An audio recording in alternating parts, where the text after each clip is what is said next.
kita membaca firman Tuhan, terlebih dahulu kita bersatu dalam doa. Mari kita berdoa. Bapa di dalam surga yang kami puja Kau Tuhan, di dalam nama Tuhan kami Yesus Kristus, Juru Selamat kami yang hidup. Terima kasih Tuhan atas segala berkat karunia yang sudah Tuhan berikan kepada kami hingga pada saat ini. Dan pada saat ini kami berkumpul dari pemuda-pemudi GKP Dasari Bojong-Sari, mana pada malam hari ini kami ingin mendengarkan firman-Mu. Biarlah Tuhan yang menerangi hati dan pikiran kami, agar kami mengerti akan firman-Mu ini untuk kami lakukan dalam kehidupan kami hari lepas hari yang masih Tuhan berikan kepada kami.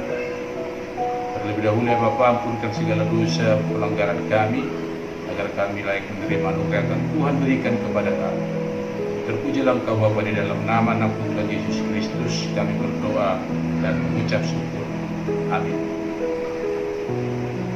Baik, kita akan membaca firman Tuhan yang terambil dari Imamat 25 ayat 1 sampai yang ke-7.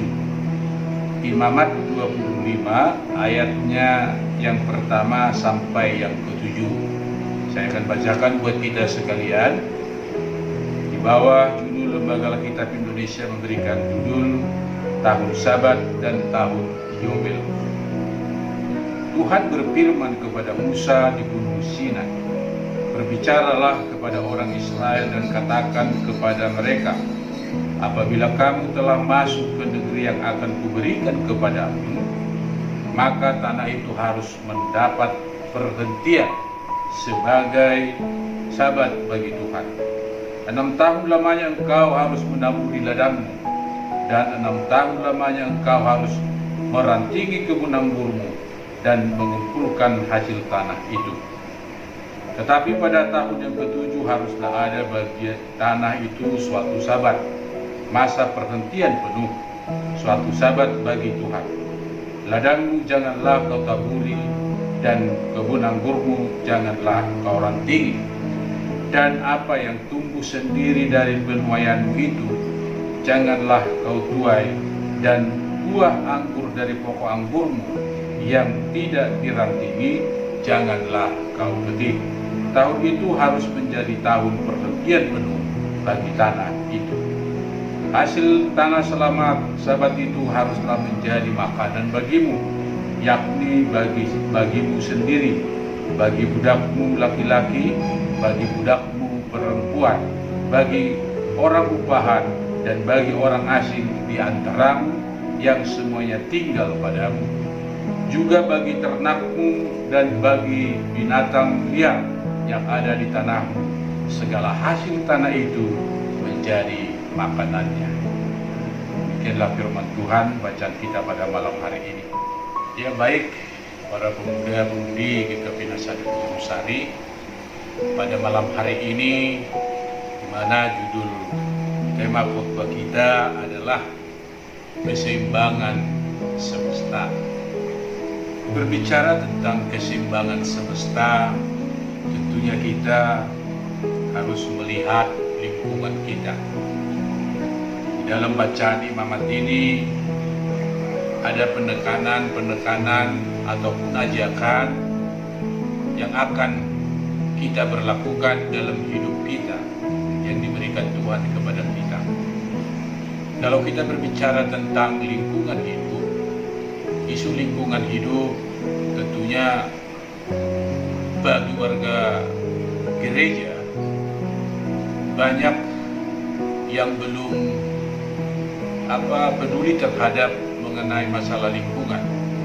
Tetapi berbicara tentang iman orang Kristen adalah bukan saja hanya berbicara kepada tentang neraka dan surga, atau relasi dengan Tuhan, ataupun relasi dengan sesama, tetapi mencakup seluruh daripada ciptaan Tuhan, di mana kita sebagai ciptaan Tuhan yang paling tinggi derajatnya harus bisa mengelola dan bisa memberikan yang terbaik terhadap ciptaan-ciptaan itu. Baik para pemuda-pemudi, pada malam hari ini di sana dikatakan bacaan kita bahwa untuk bangsa Israel itu diberikan satu masa, yaitu Sabat. Artinya bahwa bangsa Israel itu bekerja selama 6 tahun berturut-turut menggarap daripada tanah ladangnya, dan hasilnya tentu dikumpulkan. Dan bahwa pada tahun yang ke-7 mereka menamakan itu hari Sabat. Tentu kalau kita berpikir kenapa dikatakan demikian, itulah perintah Tuhan. Bahwa pada hari ke-7 itu tentu kita kembali lagi terhadap penciptaan Tuhan. Tuhan menciptakan langit, bumi dan isinya, serta manusia 6 hari. Dan hari ke-7 adalah hari perhentian Tuhan.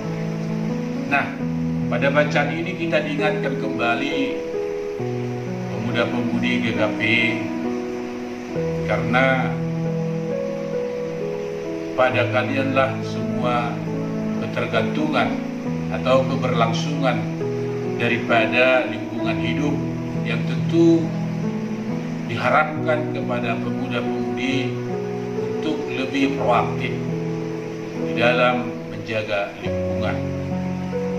Tentunya tadi dikatakan iman orang Kristen bukan cuma hanya berbicara tentang neraka dan surga, ataupun relasi dengan Tuhan, ataupun relasi dengan sesama manusia, tetapi berelasi dengan semua ciptaan Tuhan. Termasuk pada malam hari ini kita kutip tentang lingkungan dan tentu tanah ataupun bumi yang kita diami. Mengingat daripada tentang penciptaan Tuhan selama 6 hari, dan hari ke-7 adalah hari perhentian Tuhan. Artinya di sini saudara-saudara, Tuhan sudah menentukan bahwa 6 tahun lamanya bangsa Israel bekerja di ladang mereka, dan tahun ke-7 itu adalah tahun peristirahatan mereka. Artinya juga kita bisa berpikir saudara-saudara, sama seperti kalau kita setiap hari bekerja, kita bekerja berapa lama sih bertahan, ya kan? Dari kalau masuk dalam perusahaan misalnya, masuk jam 7, keluar jam 4. Jam 7-nya ini jam 7 pagi, ada jam istirahat. Nah, jam 4 terus lembur lagi, bagaimana? Kita akan capek dan lemas. Demikian juga tanah saudara-saudara tentu ada beristirahatnya. Dan ini dikatakan dalam firman kita, supaya kita di sana ditekankan kepada bangsa Israel bahwa tahun ke-7 itu tidak menggarap lagi, dan apa yang tumbuh selama 1 tahun itu dalam tahun ke-7 itu tidak akan diambil. Itu artinya memberikan kepada orang lain, ataupun binatang-binatang yang lain, ataupun bagi mereka yang tidak mampu. Kita tidak ada lagi hak kita untuk mengambil itu, karena Tuhan sudah memberikan 6 tahun lamanya. Nah, disinilah saudara-saudara, kita pemuda-pemudi yang perlu kita ketahui bahwa Tuhan itu Maha Adil. Begitu juga dalam kehidupan kita. Hari Senin, Selasa, Rabu, Kamis, Jumat, Sabtu kita bekerja. Tentu saya menekankan kepada kita pemuda-pemudi sebagai generasi penerus daripada keberlangsungan gereja ini, mari berikan waktu luang Tuhan hari Minggu, mari kita berkumpul dan berikan masukan-masukan ataupun untuk kelompok di dalam memotivasi orang-orang sekitar kita agar peduli terhadap lingkungan. Nah, pada kesempatan malam ini tentu kita juga harus berpikir bahwa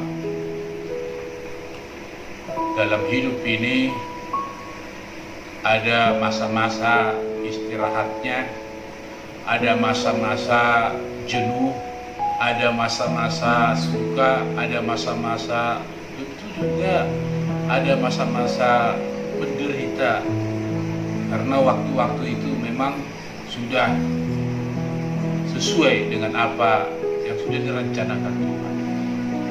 Namun masa-masa itu tentu kita harus mensyukuri apa makna yang diberikan Tuhan pada masa-masa tertentu itu.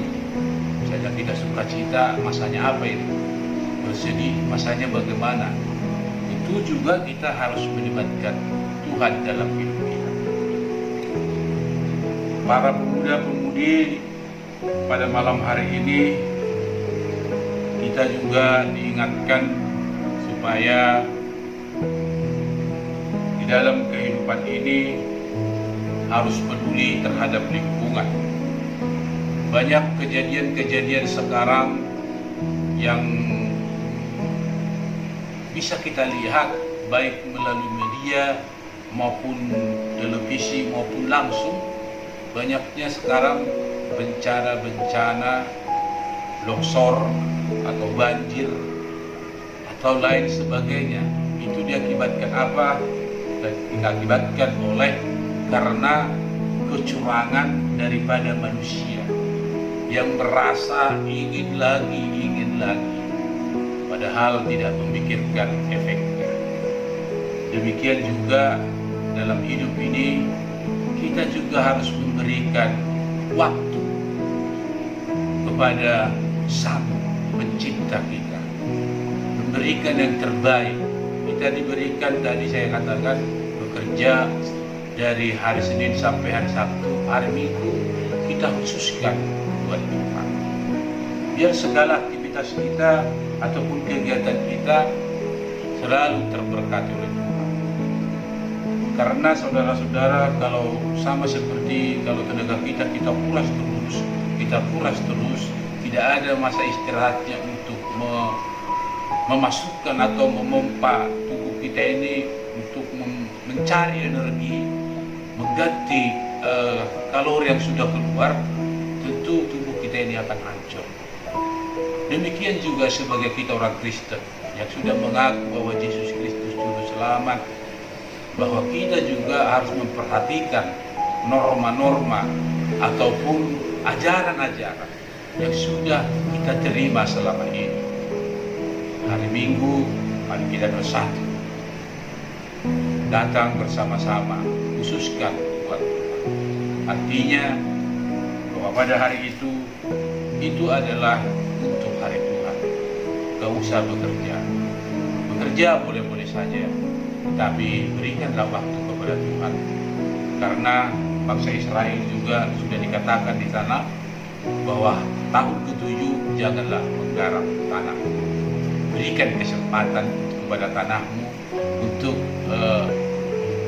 memompa sendiri dia, sehingga dia mengeluarkan kembali benih-benih yang baru dan gembur kembali. Tidak dipaksakan terus berkelanjutan. Karena apa, saudara-saudara? Karena tanah itu juga adalah makhluk hidup ciptaan Tuhan.